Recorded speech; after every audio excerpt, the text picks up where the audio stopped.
বাবার একমাত্র আদরের মেয়ে ছিল দিঘি। ছোটবেলায় নিজের বাবাকে হারায় সে।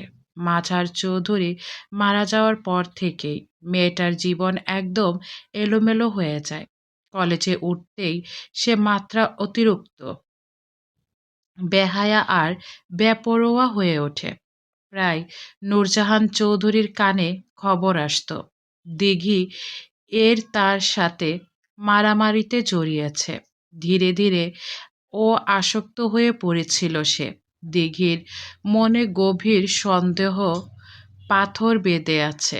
তার বাবাকে করা হয়েছে, কিন্তু তার মা কখনোই এসবে গুরুত্ব দেয়নি। আর না তো কোনো তদন্ত করেছে। এসব বিষাক্ত চিন্তা মাথায় পুষে রেখেই নিজের জীবনটাকে এভাবে তছনছ করে চলেছে সে। সেদিনও রাতে চরম মাতাল অবস্থায় বাড়ি ফিরেছিল দিঘি। ধোতরাতে ধোতরাতে হাঁটছিল আর আপন মনে গাইছিল, নেতা থেকে অভিনেতা, আমার স্টাইলে সবাই ফিদা।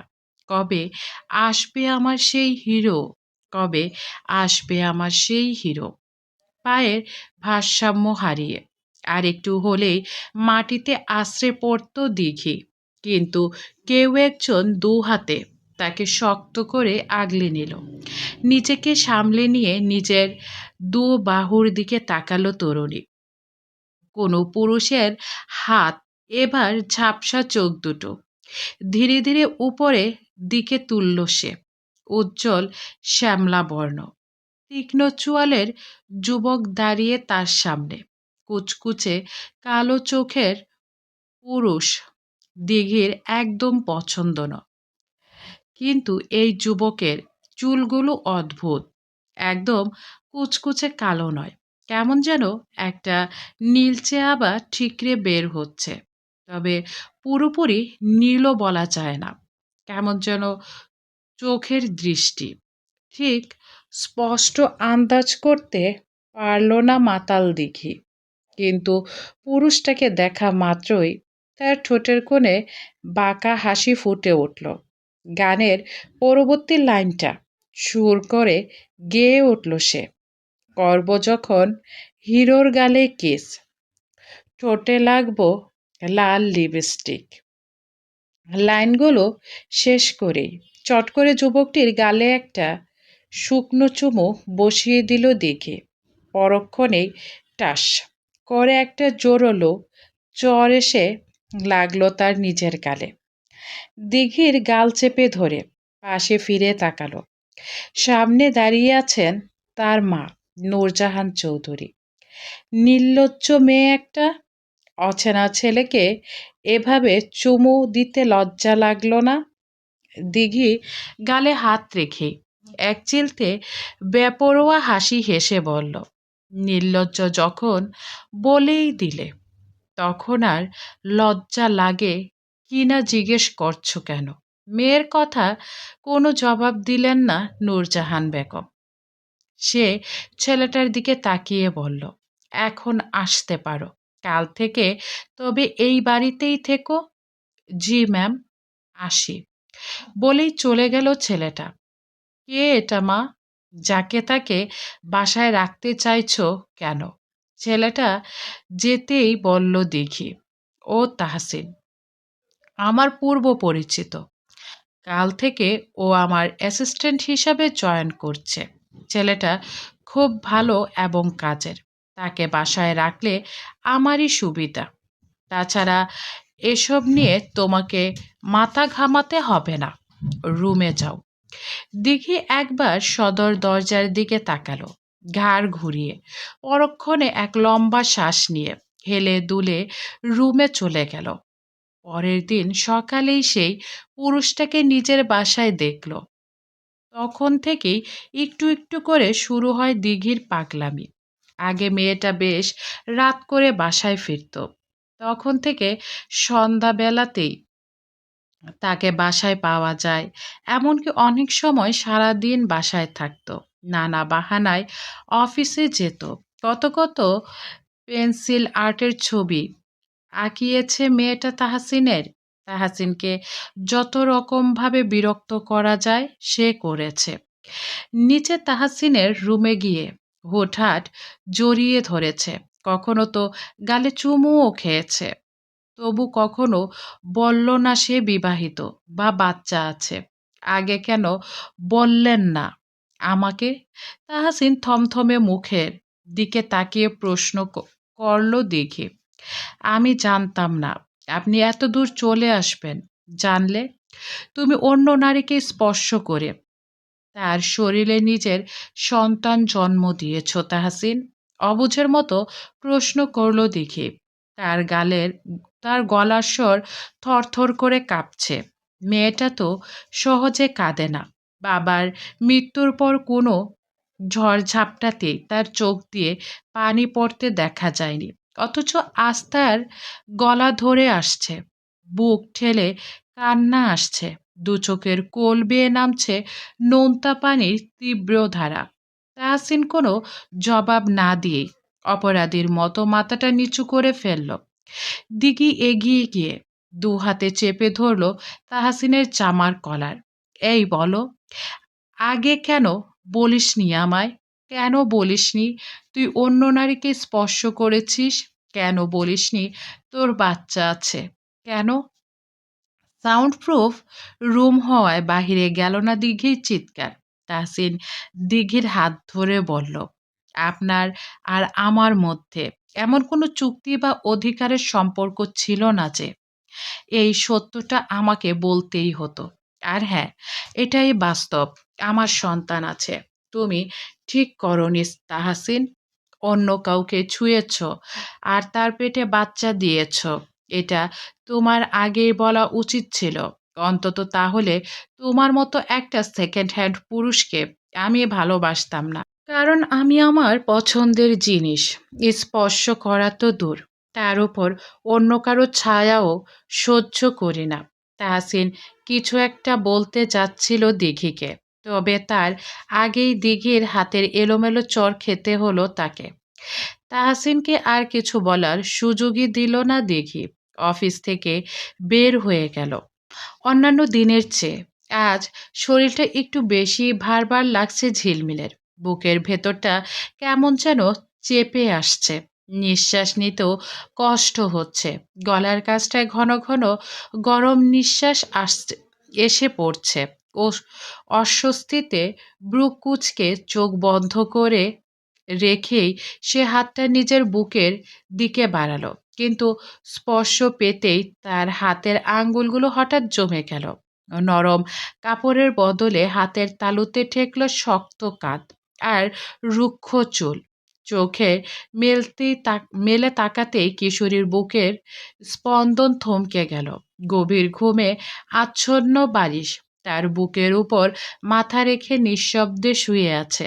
লোকটার চওড়া শরীরটা অনেকটাই ঝিলমিলের উপর চেপে বসে আছে। হঠাৎই ঝিলমিলের চোখ গেল নিচের দিকে। সেখানে যা দেখলো, এবারে তার পুরো শরীরটা অচেনা শিহরণে শিউরে উঠল, যেন মাথার চুল থেকে পায়ের নখ পর্যন্ত একটা অবশ করা বিদ্যুৎ খেলে গেল। চামড়ার উপর হাজারটা সূক্ষ্ম কাঁটা ফুটে বের হলো নিমেষেই। লোকটার একটা হাত পূর্ণ অধিকার নিয়ে চেপে বসে আছে ঝিলমিলের বুকের বিপদসীমার উপরে। নিথর কাঠ হয়ে কিছুক্ষণ সেদিকে তাকিয়ে রইল মেয়েটা। শুকনো ঢোক গিলে ধীরে ধীরে সরিয়ে দিল হাতটা। তারপর পুরো শরীরটাই ঠেলতে শুরু করলো। আপনার সাহস এত বেড়ে গিয়েছে, আমার উপর এসে শুয়ে আছেন। সরুন। বেশ কিছুক্ষণ চেঁচামেচি করার পর ঘুম ভাঙল বারিশের। মাথা তুলে ঝিলমিলের দিকে তাকিয়ে গম্ভীর জোরালো গলায় বলল, হোয়াট হ্যাপেন্ড? সকাল সকাল আমার মাথার কাছে এসে এভাবে চেঁচামেচি করছো কেন? বলতে বলতেই সে গায়ের ভার সরিয়ে নিয়ে বিছানার নিচের দিকে সরে গেল। ঝিলমিল সাথে সাথেই কিছু বলতে পারল না। স্তব্ধ হয়ে তাকিয়ে রইল লোকটার দিকে, যেন সদ্য শোনা কণ্ঠস্বরটা এখনো তার কানে গিয়ে বাজছে। আওয়াজটা কি একটু বেশি ভালো শোনালো? লোকটার গলার স্বর এমনিতেই বেশ ভারী কি আর সুন্দর, কিন্তু ঘুম ভাঙা এই নিচু স্বরটা যেন আরো অদ্ভুত রকম আকর্ষণীয় লাগছে। ভাবনাটা মাথায় আসতেই নিজেকে মনে মনে ধিক্কার দিয়ে জিভ কাটলো ঝিলমিল। নাক ভ্রু কুঁচকে বলল, আমার উপর এসে শুয়েছিলেন কেন শুনি? আর কিছুক্ষণ এভাবে থাকলে তো আমি দম আটকে মরেই যেতাম। বারিশের শান্ত জবাব, আমি নিজে থেকে তোমার উপর যাইনি, তুমিই আমাকে টেনে তোমার উপর এনেছিলে। অসম্ভব, বাজে কথা বলবেন না একদম। আমি কখনোই এমন কাজ করতে পারি না। মনে করে দেখো, কাল রাতে ঝড়ের সময় আমার কাছে এসে কিভাবে কাঁপছিলে। ওয়াশরুমে চলে গেল বারিশ। ফ্রেশ হয়ে বের হতে ঝিলমিলে কাল রাতের কথা মনে পড়ে গেল। সে বলল, তাই বলে সারা রাত আপনি আমার উপরে শুয়ে থাকবেন? বারিশ ভেজা চুলে তোয়ালে মুছতে মুছতে অত্যন্ত স্বাভাবিক গলায় বলল, ও সরি, আমি হয়তো ঘুমিয়ে পড়েছিলাম। বাই দ্য ওয়ে, অতই যখন কষ্ট হচ্ছিল তুমি আমাকে ধাক্কা দিয়ে সরিয়ে দিলে না কেন? তীক্ষ্ণ চোখে তাকালো ঝিলমিল। ঝিলমিল তো চেষ্টা করেছিল, পাথরটাকে সরাতে না পেরে ক্লান্ত হয়ে নিজেই ঘুমিয়ে পড়েছিল। পাহাড়ি চাটগাইয়া ষাঁড়ের মতো শরীর বানিয়ে রেখেছেন, সরাবো কি করে? বিড়বিড় করে বলতে বলতে ওয়াশরুমে যাচ্ছিল ঝিলমিল। বারিশ টেনে ধরে বলল, কি বললে? কাল রাতে ঝড় হয়েছিল বলে আমি একটু ভয় পেয়েছিলাম, তাই বলে আপনি তার পূর্ণ সুযোগ নেবেন?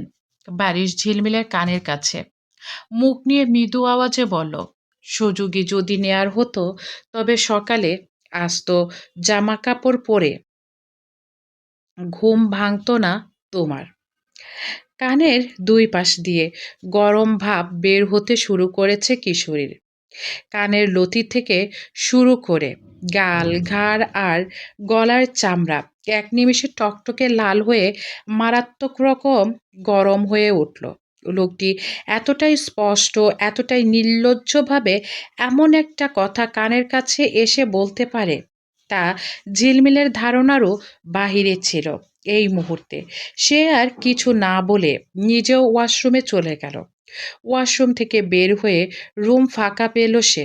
একটা কুর্তি আর স্কার্ট বের করে বিছানায় রাখলো। প্রথমে পরে নিল স্কার্টটা। টি শার্ট খুলতে থাকা অবস্থায় দরজার শব্দ পেয়ে চেঁচিয়ে উঠল, রুমে এলে নক করে আসতে হয়, আপনি জানেন না?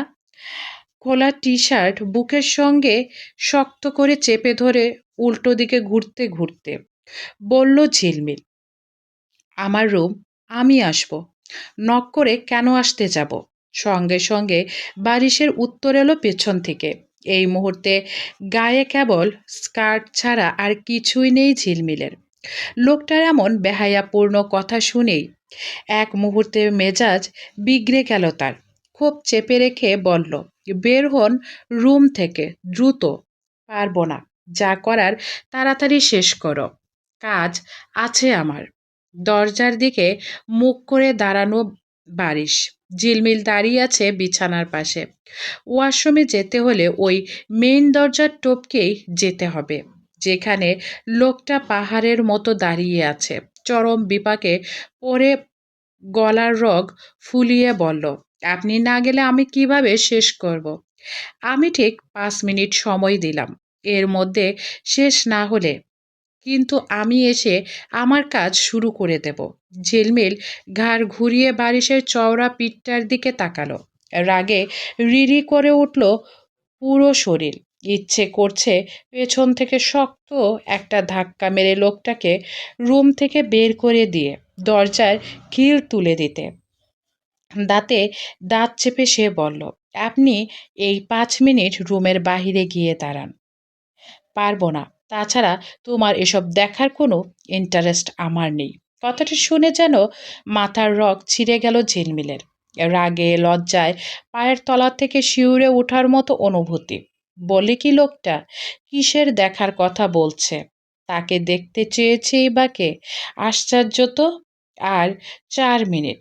বারিশের ভারী কণ্ঠস্বর কানে আসতেই ঝিলমিল আর এক মুহূর্ত সময় নষ্ট করল না। হাতে চেপে ধরা টি শার্টটা দ্রুত বিছানার উপর ছুঁড়ে মেরে ইনারটা একটানে খুলে ফেলল। তারপর বেড থেকে কুর্তির সাথে মেলা ইনারটা তুলে নিয়ে চটজলদি পরে ফেলল। হাত দুটো কাঁপছিল তাড়াহুড়োয়। আর 3 মিনিট। ঝিলমিল আরো দ্রুত হাতের কাজ চালালো। উপরের কুর্তিটা তড়িঘড়ি করে গায়ের মধ্যে গলিয়ে নিয়ে কোনো মতে শ্বাস ফেলল। শেষ। কুর্তির হাতাটা ঠিক করতে করতে বলল সে। কাছের জানালা থেকে এতক্ষণে চোখ সরালো বারিশ। বুকে চিরে একটা দীর্ঘশ্বাস বেরিয়ে এলো তার। অলক্ষ্য গলার নালি বেয়ে এক ঢোক গিলল সে। জানালাটা ছিল ঠিক দরজার গা ঘেঁষেই, যেখানে পুরো ঘরটা তো বটেই। ঝিলমিলের অনাবৃত শরীর স্পষ্ট প্রতিচ্ছবিও এতক্ষণ কাচের উপরে একদম পরিষ্কার দেখা যাচ্ছিল। Interesting view. পকেটে হাত গুজতে গুজতে আনমনে বিড়বিড় করল বারিশ। কিছু বললেন না। কোথাও যাচ্ছেন? আপনার না কাজ আছে? বারিশকে রুম থেকে বের হয়ে যেতে দেখে বলল ঝিলমিল। শেষ বলে রুম থেকে বের হয়ে গেল লোকটা। ঝিলমিল একবার দেয়াল ঘড়ির দিকে তাকালো। সকাল 9টা বাজে। শুক্রবার হওয়ায় অ্যালার্মের বাজে শব্দ বাজেনি। না হলে ভোরেই উঠতে হতো তাকে। সে এবার নিজেও নিচে যাওয়ার উদ্দেশ্যে পা বাড়াতেই কাচের জানালার দিকে দৃষ্টি গেল তার, যেখান থেকে ঝিলমিলের এতক্ষণ দাঁড়িয়ে থাকা জায়গাটা দেখা যাচ্ছিল। সে এখন দাঁড়িয়ে আছে বারিশের জায়গাটায়। এতক্ষণ লোকটা এখানেই দাঁড়িয়েছিল। মাত্র ঘটে যাওয়া সবকিছু মাথায় ঘুরপাক খেতেই গরম হয়ে গেল শরীর। সে নিজেই একবার নিজেকে ভালোভাবে দেখে নিল। তাড়াহুড়ো করে ওড়নাটা গায়ে ভালোভাবে জড়িয়ে নিয়ে হন হন করে নিচের দিকে পা বাড়ালো সে। লোক যেন লোকটাকে সামনে পেলেই মাথা ফাটিয়ে দেবে। বালিশ চাচ্চু। সোফাতে বসে ফোন দেখছিল বারিশ। হঠাৎই এক বাচ্চার গলা পেয়ে চোখ তুলে তাকালো সে। দেখলো সদর দরজা দিয়ে দৌড়ে আসছে ঝিলমিলের ছোট ভাই জিহান। দৌড়ে এসেই বারিশের গলা ঝুলিয়ে পড়ল। পেছনে পেছনে আসছে মেহেরাজ। ভাতিজার মুখে চাচ্চু ডাক শুনে সে বলল, আরে এখনো চাচ্চু বলে? ভাইয়া বলতে বলেছি না, ও তোমার ভাইয়া হয়। জিহান লাফিয়ে বারিশের কুলে বসতে চাইল, কিন্তু বারিশ তাকে কুলে নিল না। তাকে ধরে সোফার এক পাশে বসিয়ে গম্ভীর গলায় শোধালো, কে চাচ্চু তোমার? তুমি। উহু, ভাইয়া। আব্বু বলেছে তুমি আমাল চাচ্চু। মনে মনে চরম বিরক্ত হলো বারিশ। বউয়ের মুখ থেকে চাচ্চু ডাক বন্ধ করাতে পারলেও এই পিচ্চি শালা এখনো শুধরায়নি। বারিশ একটু ঝুঁকে জিহানের কানের কাছে গিয়ে ফিস ফিস করে বলল, তোর বাপ তোর চাচ্চু। আজ থেকে তোর বাপকে চাচ্চু ডাকবি। তাহলে আমি তোকে 2টো করে ললিপপ কিনে দেব। আচ্ছা। জিহানের চোখ চিকচিক করে উঠল। কি রে, আমাকে পাত্তাই দিচ্ছিস না? বারিশের মুখোমুখি সোফাতে বসতে বসতে বলল মেহেরাজ। তুই কি এখনো সেই দিনের ব্যাপারে রেগে আছিস? বারিশ ফোনের দিকে চোখ রেখেই কাঠফাটা গলায় বলল, এখানে এসেছিস কেন? কে পাঠিয়েছে? তোর ভাই? সে কেন পাঠাবে? আমি কি এখানে আসতে পারি না? আর জিহান জাহানকে দেখার জন্য বায়না ধরেছিল, তাই নিয়ে এলাম। ও তো ওই তো জাহান আসছে। ঝিলমিল দ্রুত পায়ে নিচে আসছে। তার পেছন পেছন চঞ্চল সাহেব, ঝর্ণা বেগমও আসছে। ধীরে নামো, পড়ে যাবে তো। পাত্তাই দিচ্ছিস না? বারিশের মুখোমুখি সোফাতে বসতে বসতে বলল মেহেরাজ। তুই কি এখনো সেই দিনের ব্যাপারে রেগে আছিস? বারিশ ফোনের দিকে চোখ রেখেই কাঠফাটা গলায় বলল, এখানে এসেছিস কেন? কে পাঠিয়েছে? তোর ভাই? সে কেন পাঠাবে? আমি কি এখানে আসতে পারি না? আর জিহান জাহানকে দেখার জন্য বায়না ধরেছিল, তাই নিয়ে এলাম। ও তো ওই তো জাহান আসছে। ঝিলমিল দ্রুত পায়ে নিচে আসছে। তার পেছন পেছন চঞ্চল সাহেব, ঝর্ণা বেগমও আসছে, ধীরে নামো, পড়ে যাবে তো। চঞ্চল সাহেব বললেন। ঝিলমিল সেসব না শুনেই নেমে এলো। ততক্ষণে জিহান এসে বোনকে জড়িয়ে ধরেছে। মেহেরাজ ঝিলমিলের দিকে তাকিয়ে বলল, কিরে, এভাবে কেউ সিঁড়ি দিয়ে নামে? ধীরে তো নামছিলাম চাচ্চু, তোমরা কখন এলে? কথা বলা অবস্থাতেই নাক ফুলিয়ে বারিশের দিকে আর চোখে তাকালো ঝিলমিল। এমন সময় তার চাচা এসেছে, লোকটাকে কিছু বলতেও পারছে না। মাত্রই এসেছি, বস এখানে। সোফায় নিজের কাছে জায়গা করে দিল মেহেরাজ। বারিশ বাধা দিল, ও বসবে না। যাও, নাস্তা বানাও, আমার খিদে পেয়েছে। মেহেরাজ অবাক হলো। সে একবার পেছনের ডাইনিং টেবিলের দিকে তাকালো, যেখানে বাসার কাজের লোক আর শিউলি বেগম সকালের নাস্তা সাজাচ্ছে। নাস্তা তো তৈরি, ও কেন বানাবে? ঝিলমিল জানে বারিশ এখন তেরা উত্তর দিবে। সে নিজের চাচার কানের কাছে গিয়ে বিড়বিড় করে বলল, ওদের বাসার কাজের লোক বড্ড নোংরা চাচ্চু, খাবার খেতে তৃপ্তি আসে না আমার, তাই আমি নিজেরটা নিজেই বানিয়ে খাই, মাঝে মধ্যে ওনাকেও দেই। কি বলিস? এভাবে কতদিন? মেহেরাজও একই ভঙ্গিতে গলার স্বর নিচু করে বলল, আমার অভ্যাস হয়ে গেছে, এত ভেবো না। বলেই বারিশের দ্বিতীয় বার তাগাদা দেওয়ার আগেই ঝিলমিল সোজা রান্নাঘরের দিকে পা বাড়ালো। ঘন্টা খানেক পর ট্রেতে করে ধোয়া ওঠা গরম কফি আর নিজের হাতে তৈরি স্পেশাল হয়ে গেছে, এত ভেবো না। বলেই বারিশের দ্বিতীয় বার তাগাদা দেওয়ার আগেই ঝিলমিল সোজা রান্নাঘরের দিকে পা বাড়ালো। ঘন্টা খানেক পর ট্রেতে করে ধোয়া ওঠা গরম কফি আর নিজের হাতে তৈরি স্পেশাল ঝিলমিল সোজা রান্নাঘরের দিকে পা বাড়ালো।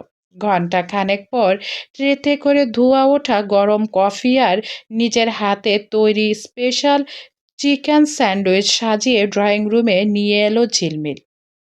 ততক্ষণে শিউলি বেগম মেহেরাজকে ডাইনিং টেবিলে খাওয়ার জন্য ডাকলেন। আমি বাসার থেকে এক প্রকার খেয়েই এসেছি, একদম জায়গা নেই। কিন্তু ঠিক তখনই ঝিলমিল ট্রেটা এনে সেন্ট্রাল টেবিলের উপরে রাখলো। স্যান্ডউইচগুলো চমৎকার গ্রান আর লোভনীয় সাজানো দেখে মেহেরাজের পেটের খিদে যেন নতুন করে জেগে উঠল। সে মুচকি হেসে বলল, আমার ভাতিজির বানানো স্যান্ডউইচ দেখে তো আর লোভ সামলাতে পারছি না, দে তো একটা।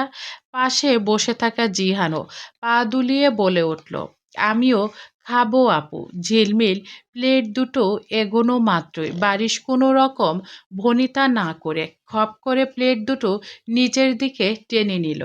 তারপর একদম শটান গলায় বলল, টুম্পা, ওখান থেকে কয়েকটা পরোটা আর মিষ্টি এনে এদের দাও তো।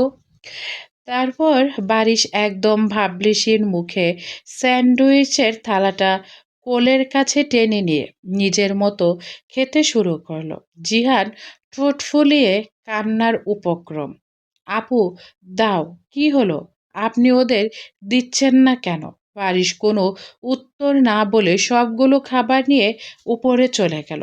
ঝিলমিল শুধু একরাশি বিরক্ত আর বিস্ময় নিয়ে লোকটার কাণ্ড কারখানা দেখল। মেহেরাজ যদি বারিশের বন্ধু না হতো তাহলে বোধহয় অপমান বোধ করত, তবে বন্ধু হওয়ায় তার কিছুই যায় আসলো না। কিন্তু ঝিলমিল নিজেই কেমন লজ্জা পাচ্ছে। সে প্রসঙ্গ পাল্টানোর জন্য বলল, ফুপি কোথায়? ফুপিকে নিয়ে আসতে। ওকে কাল রাত থেকে পাচ্ছি না, নিশ্চয়ই কোনো বন্ধুর সাথে ঘুরতে গিয়েছে। ঝিলমিল লের খটকা লাগলো। সে বলল, তাহসিন আঙ্কেল কোথায়? ও তো বাসায়ই। কেন? এমনি। ফুপির ফোন বন্ধ? না, তবে কল তুলছে না। আর কিছু জিজ্ঞেস করলো না এ ব্যাপারে? মেহেরাজ আর কিছুক্ষণ বসে জিহানকে নিয়ে চলে গেল। গভীর নির্জন মাঝরাত, চারপাশটা একদম নিঝুম। নাইট ক্লাবের তীব্র ঝাঁঝালো আবহে অতিরিক্ত গিলে দিঘি এখন পুরোপুরি অসাড়। নিজের পায়ে দাঁড়িয়ে থাকার এতটুকু সাধ্যও নেই তার।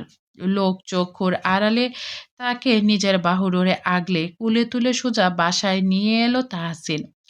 ঘরের আবছা আলোয় ধীর গতিতে দিঘিকে বিছানায় শুইয়ে দিল সে। ঘোর আর যন্ত্রণায় দিঘির ঠোঁট দুটো থেকে থেকে বিড়বিড় করে উঠছিল। চোখের পাতা দুটো অস্বাভাবিক ভারী, কিন্তু কারো স্পর্শের ওম স্পষ্টভাবে চোখ মেলে তাকাতেই সামনে তাহসিনের আবছা মুখ দেখতে পেল। চিনতে পারার পর মুহূর্তেই দিঘির বুকের গহীনে জমে থাকা কষ্টগুলো তীব্র ব্যথায় মোচড় দিয়ে উঠল। মেকি রাগে আর অস্ফুষ্ট গলায় সে বলে উঠল, তুমি তুমি আমাকে একদম স্পর্শ করবে না, দূরে থাকো, চলে যাও এখান থেকে। তাহসিন কোনো কথা বলল না। সে ঝুঁকে পড়ে দিঘির কপালের উপর ছড়িয়ে থাকা এলোমেলো চুলগুলো ধীর হাতে সরিয়ে দিতে দিতে নিচু সিক্ত গলায় বলল, যারা সত্যি ভালোবাসে তারা সবকিছু মেনে নেয় ম্যাম।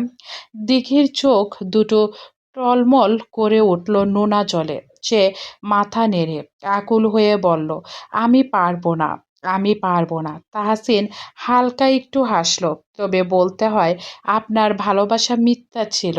মেয়েরা তার নিজের পুরুষের কাছে অন্য কোনো নারীকে সহ্য করতে পারে না তাহসিন। সেখানে তুমি তো অন্য একজনকে নিজের স্পর্শ করেছ। আচ্ছা, মানতে হবে না, তবে এভাবে নিজেকে কেন কষ্ট দিচ্ছেন? আমি তোমাকে ভুলে যেতে চাই। পরীক্ষা দিয়ে বাড়ি ফিরছে ঝিলমিল। তার পাশে ড্রাইভিং সিটে বসে গাড়ি চালাচ্ছে বারিশ। ঝিলমিল কাল থেকে একদম চুপ আছে। একটা মানুষ এত নির্দয় হয় কিভাবে? মেহেরাজ চাচ্চুর কথা না হয় বাদ, তাই বলে ছোট্ট একটা বাচ্চা মুখ থেকে খাবার কেড়ে নিতে হবে? ওই রাগে কাল থেকে বারিশের সাথে একটা বাড়তি কথাও বলেনি সে। তবে কালকের সেই ঘটনার কথা মাথায় আসতেই আর নিজেকে আটকে রাখতে পারল না ঝিলমিল। সিটে সোজা হয়ে বসে জিজ্ঞেস করলো, কাল যখন আমি ড্রেস চেঞ্জ করছিলাম তখন আপনার চোখ কি জানালার দিকে ছিল? কোন জানালা? আমাদের রুমের দরজার পাশে যেটা আছে? মনে নেই? সত্যি করে বলুন তো, আপনি কিছু দেখেছিলেন? কেন, দেখার মতো কিছু দেখাচ্ছিলে তুমি? শুনে স্তব্ধ হয়ে তাকিয়ে রইল ঝিলমিল। আর লজ্জা আর অস্বস্তিতে কানের লতি দুটো নিমেষেই গরম হয়ে উঠল। আর তোতলে উঠে বলল, আপনি আপনি এভাবে কথা বলবেন না। সেখানে দাঁড়িয়ে আপনি সত্যি কিছু দেখছেন কি না সোজাসুজি বলুন। বারিশ আস্তে করে গাড়ি স্লো করে ঘাড় ঘুরিয়ে ঝিলমিলের আপাদমস্তক একবার পরখ করে নিল। তারপর ধীরে গম্ভীর গলায় বলল, যদি বলি দেখেছিলাম, তাহলে আর জীবনে আমার সামনে আসতে পারবে? কথাটা শুনে ঝিলমিলের মুখ একদম বন্ধ হয়ে গেল। কতক্ষণ অপলক চোখে তাকিয়ে থেকে ঝট করে মুখ ঘুরিয়ে জানালার বাহিরে তাকিয়ে রইল সে। বারিশের ঠোঁটের কোণে ফুটে উঠল এক চিলতে বাঁকা হাসি। এরপর পুরো রাস্তা দুজনের মধ্যে আর কোনো কথা হলো না। কিছুক্ষণ পর কয়েকটা অ্যাপেল শোরুমের সামনে গাড়ি থামালো বারিশ। ঝিলমিলকে গাড়িতে বসিয়ে রেখে ভেতরে গেল সে। ঠিক 10 মিনিটের মাথায় ফিরে এলো হাতে একটা প্যাকেট করা আইফোন 17 এর বক্স নিয়ে। গাড়িতে উঠে বক্সটা ঝিলমিলের কুলে ছুঁড়ে দিয়ে বলল, নাও ধরো। কুলে পড়া আইফোন 17 এর লেটেস্ট মডেলটা দেখে ঝিলমিলের চোখের তারা চকচক করে উঠল, কিন্তু পর মুহূর্তে কিছু একটা মনে করে বক্সটা বারিশের দিকে ঠেলে দিয়ে বলল, আমার লাগবে না এটা। বারিশ কোনো তর্ক করল না। কিছুক্ষণ ঝিলমিলের দিকে তাকিয়ে থেকে প্রশ্ন ছুড়ে দিল, নেবে না? না। থমথমে মুখে ফোনটা হাতে নিয়ে গাড়ির গ্লাসটা এক এক করে পুরোটা নিচে নামালো। তারপর ঠান্ডা গলায় বলল, তুমিও নেবে না, আর আমি তো এটা ব্যবহার করব না, সুতরাং দরকার নেই এটার। বলেই হাতের ফোনটা সজোরে বাইরে ছুঁড়ে ফেলার ভঙ্গিতে জানালার বাহিরে হাত বাড়ালো সে। আরে, করছেন কি? ঝিলমিলের আতঙ্কে প্রায় চিৎকার করে উঠে বারিশের হাতটা দু হাতে আঁকড়ে ধরল। 2 লাখ টাকার এই ফোনটা এভাবে রাস্তায় ফেলে দেবে? লোকটা কি সত্যি সত্যি পাগল নাকি? ঝিলমিল ফোনটা নিজের কাছে নিয়ে রেখে দিল বারিশ। আর কথা না বাড়িয়ে গাড়ির ইঞ্জিন স্টার্ট দিল। তার ফর্সা মুখটাতে ফুটে উঠেছে একটা থমথমে ছায়া। সেটা কি দুশ্চিন্তা নাকি বিরক্তি তা বোঝা যাচ্ছে না। পরিণীতা মেয়েটা সবসময় তাকে ভীষণ বিরক্ত করে। আজও মেয়েটার সাথে দেখা হয়েছে তার। কথা শেষে বারিশ যখন ওকে পেছনে ফেলে চলে আসছিল, ঠিক তখনই পেছন থেকে এক অদ্ভুত মিষ্টি কিন্তু তীক্ষ্ণ গলায় ডেকে ওঠে পরিণীতা, ওকে বাই আরজে বারিশ। শব্দটা কানে পৌঁছাতেই বারিশের হাঁটা থেমে গেল। মুহূর্তেই পুরো শরীর বরফের মতো জমে গেল তার। কিছুক্ষণ সটান দাঁড়িয়ে থেকে ধীরে ঘাড় ঘুরিয়ে প্রশ্নবোধক চোখে তাকালো মেয়েটার দিকে। পরিণীতা ঠোঁটের কোণে হাসি ফুটিয়ে শোধালো, কি হলো? অবাক হলে খুব? বারিশ নিজের মনের ভেতরের ঝড়টা মুখভঙ্গিতে প্রকাশ পেতে না দিয়ে বেশ কাঠখোট্টা গলায় জবাব দিল, না। কি ভেবেছ আমি তোমাকে চিনতে পারবো না? পৃথিবীর আর সবাই ভুলে গেল, আমি কোনোদিন ভুলিনি, আর পারবও না। বলতে বলতে পরিণীতা ঘাড় থেকে নিজের একপাশে সরিয়ে দিল। আর সঙ্গে সঙ্গেই তার ফর্সা ঘাড়ে স্পষ্টভাবে ফুটে উঠল কালো কালিতে আঁকা এক গাঢ় ট্যাটু, যেখানে ইংরেজিতে স্পষ্ট অক্ষরে লেখা, আর যে বারিশ। ট্যাটুটার দিকে চোখ পড়তেই বারিশের এতক্ষণের ধরে রাখা থমথমে চেহারা এবার সত্যি সত্যি গভীর বিস্ময় আর চরম অস্বস্তির ছাপ ফুটে উঠল। চলবে। আসসালামু আলাইকুম। এই গল্পটা আমার ভীষণ প্রিয় একটা গল্প। আপনাদের গল্পটা কার কাছে কেমন লাগছে অবশ্যই কমেন্ট করে জানাবেন। আমার গল্পগুলো আপনাদের কাছে ভালো লাগলে লাইক করবেন, চ্যানেলটা সাবস্ক্রাইব করে আমাদের পাশে থাকবেন। ধন্যবাদ।